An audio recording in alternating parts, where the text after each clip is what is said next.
into it, you can use logic to get you out of it. When you don't do that, you're scratching your head like, how the hell did I get here? What's happening? How?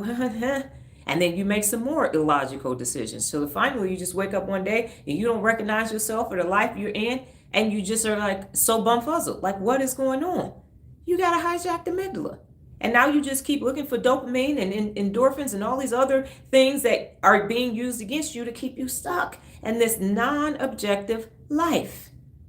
Be objective requires new neural pathways. Your brain is wired to negativity. Your brain is wired for cognitive dissonance and conformity bias and confirmation bias and gender bias and age bias and bias and bias and bias and bias. So you can't be objective naturally. You have to proactively seek out objectivity. One of the things that I learned at Frito-Lay, whenever you need work done, you get three quotes, and 3 data points means it's a trend. 3 data points. So if someone has done something 3 times, that's a trend. Whether it's an upward trend or a downward trend, you have to look at that, because that means that that is behavioral. So when you have 3 quotes in front of you, you can see who's overcharging, how you're going to get the best decision, and it's always worked. When we have vendors come to the house, I tell them, you're not the only one. Sometimes I leave a bid on the table, let you see. Well, what they say? Why? You going to change your price based upon what they said? What's your price? Don't worry about what their price is. What's your price? And it changes the perspective. So be objective. Be objective in everything, especially when it's big decisions. Especially then, because that's going to have long-term impact. That is going to affect you for days and thousands and thousands and thousands and thousands of days. When people say, oh, you get a house, it's a 30-year mortgage.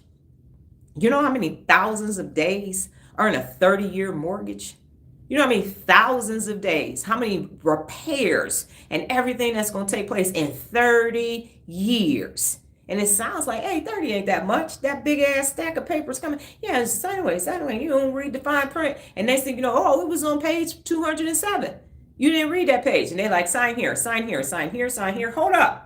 No, I'm about to read this. I'm not about to just be signing this shit. Y'all name ain't on this paperwork. Buying this. Look, read the terms and conditions. Be objective.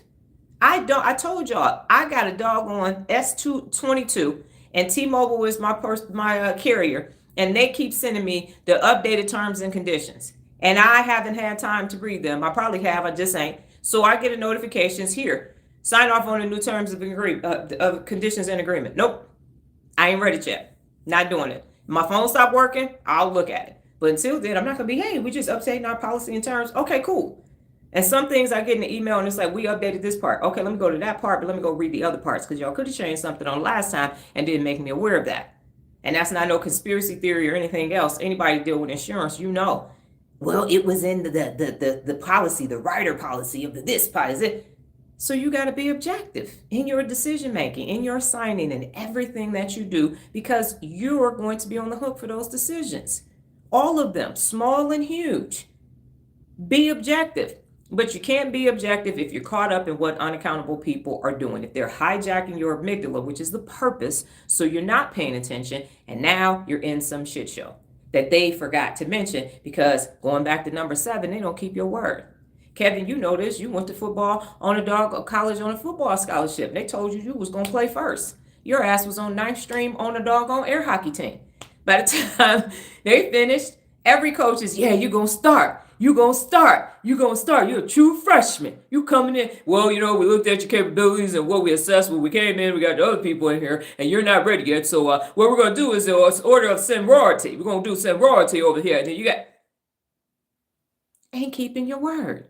That's why you got to be objective and be fair, because people don't keep their word.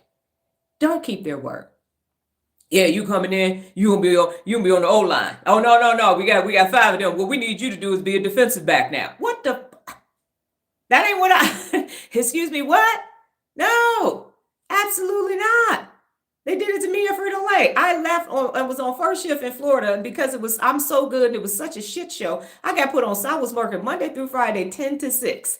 I went to Michigan and I was working Sunday through Thursday, 12 until. Like it was a party in the 90s, and we just gonna turn the clock like until. What the fuck? I ain't got an end time? My salary ain't until. My salary is based on a 50-hour work week. What the hell is this? Unlimited. What? How? Because not